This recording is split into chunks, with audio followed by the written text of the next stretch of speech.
in Mercury 3 plane, we just perform a Hall effect in a sample around a bit less than 9%, using our 90 Tesla magnet and 70 Tesla magnet. So here I show a sample, the sample. We applied a field parallel to the C-axis. And on the left part, I show the evolution of the Hall coefficient as function of magnetic field for different temperatures. The high temperature, in temperature higher than 10K, that measurement has been done in our 70 Tesla magnet. But for the lower temperature, the very high critical field because of the very high critical field, we used our 90 Tesla magnet to reach the normal state, and this is why the data are a bit more noisy because of the high debility in the 90 Tesla magnet. But in any case, what we can clearly see here is the fact that in the normal state, the Hall coefficient remains positive whatever the temperature. And we can plot from the value of Hall coefficient in the normal state, the evolution of this Hall coefficient as function of temperature. And we just here show that it remains positive even at 4.2K, which strongly contrasts with the case of Mercury 1 plane, where the Hall coefficient just dropped due to the charge order and become negative. So here, what I did, I just summarized our data. First for Mercury 3 plane, where we measure 3 main frequencies and a simple relation between those frequencies. We compare it to Mercury 1 plane, so one frequency is same, the F3.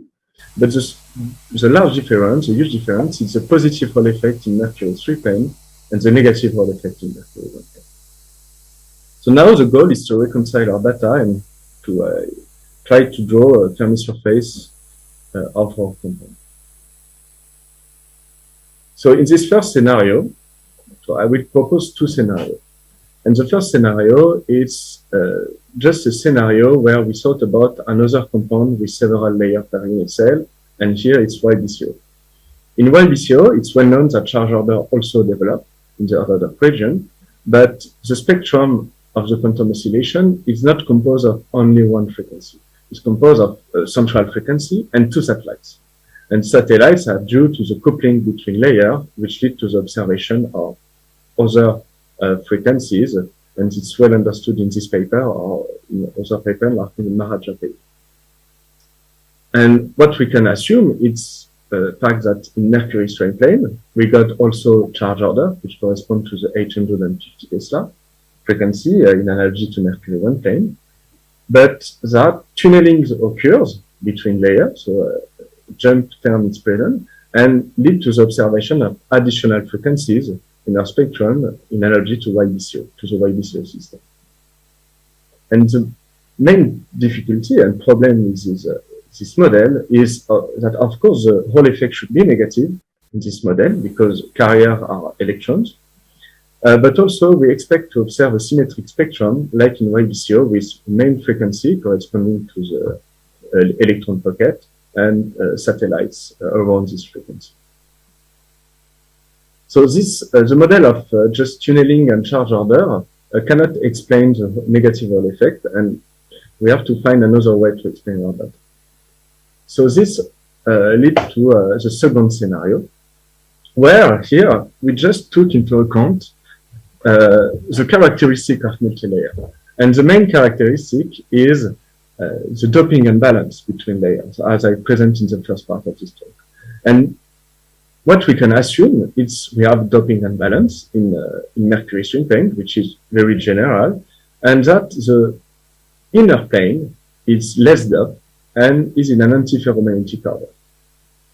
In this situation, what you expect to observe is a frequency in your quantum oscillation spectrum around 500 Tesla, which correspond to peak carriers, And this is just here, so the high frequency measure here corresponds to the frequency F2. On the other hand, we can also think about the fact that the outer planes are slightly more doped than inner planes. So they are outside the antiferromagnetic order, but present in a charge order phase. And charge order, I remind you, has been measured by Raman spectroscopy. And in this situation, in analogy with mercury 1 plane, what you expect to measure is a frequency around 850 Tesla, which is our frequency F3. And now we can also think to the scenario of YBCO, where tunneling occurs between planes, leading to an observation, to the observation of the frequency F3, which is equal to the difference of the two frequencies, because we are tunneling between an electron pocket and an hole pocket. But what about the Hall effect in this situation? In this situation, what you expect how you expect to analyze your data is to analyze the Hall effect in a two-band model. And in a two-band model, the Hall effect just depends on the mobility ratio between carriers. In our situation, we expect to have an higher mobility in the inner plane because it's cleaner than outer plane. And a positive Hall effect for Mercury 3 plane corresponds to a carrier mobility ratio of 3. So inner plane mobility is 3 times larger than outer plane. And this number is coherent with other measurements. Like, for example, when I present the data with a 5-layer compound, they just measure a ratio of mobility of 2 between the two inner planes. So in our situation, we are dominated by the hole in the inner plane in terms of transport. This is the reason why we measure a positive Hall coefficient. So here I just summarize our model. We are studying a Mercury 3 plane compound, which is a multi-layer. There is a doping unbalance, making the inner planes in an antiferromagnetic order. And this antiferromagnetic order, the whole pocket of the antiferromagnetic order, just dominates the transport, leading to the observation of a positive Hall coefficient. But outer planes are slightly more doped. So we observe 850 Tesla frequency, which corresponds to the electron pocket. So we can understand those two frequencies, and by tunneling between layers, we observe also a frequency F1, which corresponds to the jump between the three layers. So I was a bit fast, but I would like now to conclude maybe, and to just first say that we measure for the first time quantum oscillation in the Mercury 3 plane, which is a compound with a higher TC at ambient pressure among all cuprates. And by completed our measurement with Hall effect, we could analyze them as a coexistence of antiferromagnetism in the inner plane and charge order in the outer plane. So I draw here just phase diagram, sketch of the phase diagram of Mercury 3 plane. And this is very interesting because the coexistence of charge order of antiferromagnetism and superconductivity, as I told you, is general feature of multi-layer, but also what has been measured by resonant X-ray scattering in the Mercury 1 plane and Mercury 2 plane, and also other cuprates, is the fact that the magnetic action strength just match the higher TC of the compound, the TC at optimal doping of those compounds. So this shows a very important link between magnetism, antiferromagnetism, magnetic exchange, and superconductivity. But in another hand, we also have a strong link, as shown by Raman spectroscopy, for example, where the charge order gap, the doping dependence of the charge order gap just match the gap of the superconductivity in Mercury 3 plane here. So the fact that we can observe both charge order and antiferromagnetism coexisting in a 3-layer in the cuprate with a higher TC is very exciting, and maybe we'll be able to measure other samples, and that's it. And I would like to thank you for your attention, and I'm open for any questions. Thank you.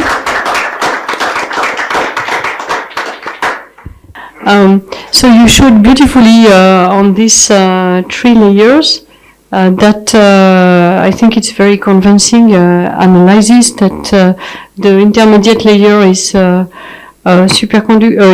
charge order, and on it's the opposite.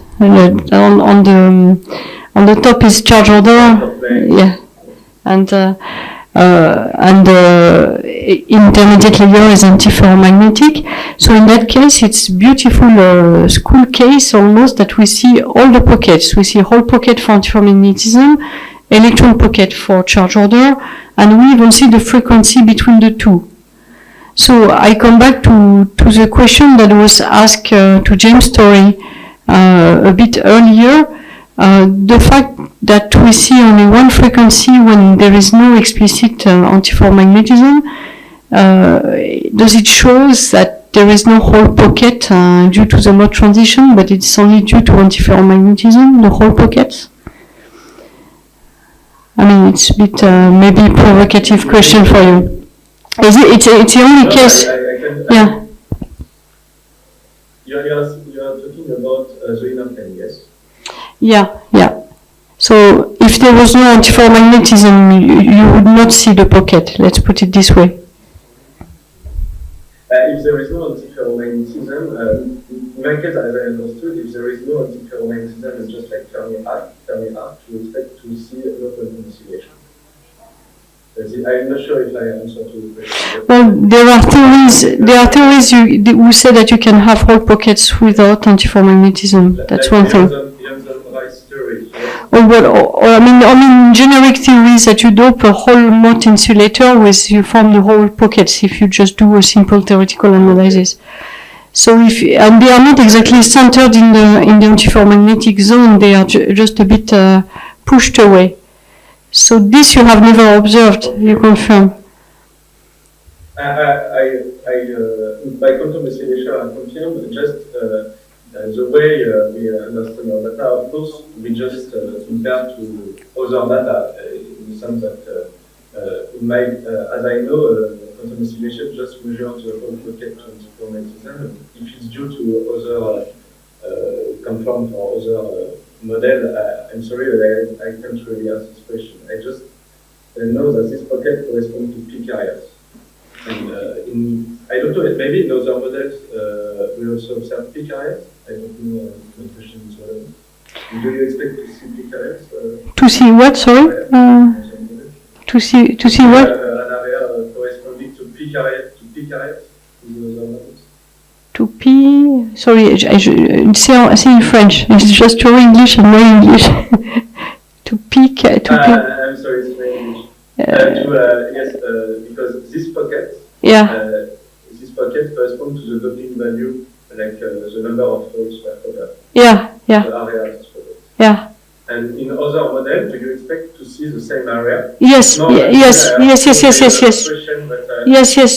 If you just do a strong coupling model for mode insulator, you create pockets which have the surface of the hole. That's. Okay, so we just have access to the area, so I'm not sure we are able to make the distinction between one model and the other one. Yeah. Okay. Do you have another probe to know that it's antiferromagnetism for this special compound, the layer in between? It's just quantum oscillation with a frequency, or is it? Do you have another probe? Like I don't know which probe. It's in the inner plane, so NMR will not work. This compound, but from the other family, the ARTES data shows the presence of the whole pocket in the nodal region. So I come back. Yes, just here. Yeah. So it's not the same compound, it's also a multi-layer, and they show the presence of the So to So here we know it's antiferromagnetic because it's zone boundary. Yeah. Sorry. And they also, from this experiment, they also observe the superconducting gap in the inner plane, in the inner plane Y. So directly in the ARTES. There is another question for you, Vincent. Do you hear me? Yeah, I can hear. Yeah. Why do you have this ratio that F1 equals F3 minus F2? The reason is because in our model we explain this frequency by by the tunneling between the two planes. So in a quantum oscillation, when you are tunneling between two planes, two pockets of different areas, you expect to see the sum of those pockets, but if pockets are not into the same carrier, here is electron and this one, you expect to see the difference. So that's how we understand this frequency. Frequency at 3, frequency at 1, so it's equal to the difference of the electrons in the code. Is there other question for him? Yeah. Yes, I have a question. Could you explain why the charge density wave develops preferentially in the outer plane and not in the inner plane?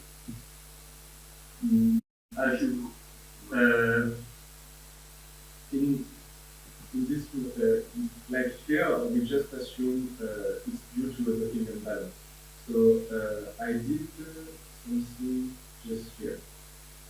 So maybe it can help me to explain, but here what I show is measurement of doping of inner plane and outer plane. So by NMR, they are able to estimate the doping in inner plane and outer plane of this three-plane compound, which is close to purely mercury. And this allows us to have an idea of the doping imbalance between layers. And I took here the mercury one-plane phase diagram, the mercury one-plane, and I just show by this line the doping imbalance between inner plane and outer plane. So how we understand our data is by that you can see it's not just few percent, it's large. So we understand that outer planes developed here are just more doped, and in the phase diagram, like in mercury one-plane, the charge order developed at some doping value, physical doping value. Yeah, so just assume the inner plane are less, the outer plane are more doped, so in a charge order. That's very useful. Absolutely. But my point is why charge density wave develops preferentially in the outer plane. That's just the scenario that you propose, but how do you justify this point? We justify this point just because it will also explain our data. And the preferentially, it's not like it choose to be in one plane and not in another. We just explain it by a doping imbalance. I don't know, I cannot answer really if there are some reasons why charge order develop really preferentially in outer planes and inner plane. Maybe it can be due to disorder, but I'm not very clear with that. Can I do something? Yeah, of course. So I mean, looking at the BISCO and mercury, it seems to me that if antiferromagnetism is strong, then you get a hole pocket. The antiferromagnetism is not strong, but charge density wave is strong, you get electron pocket. But when neither is strong, you will remain with arc. And you know, this BISCO data is really beautiful because they show arc pocket on the same compound. So arcs are not pure imagination. So I think That also answers Alan's question. More like a comment. thank you, Levin, for your comment. I think it does indeed.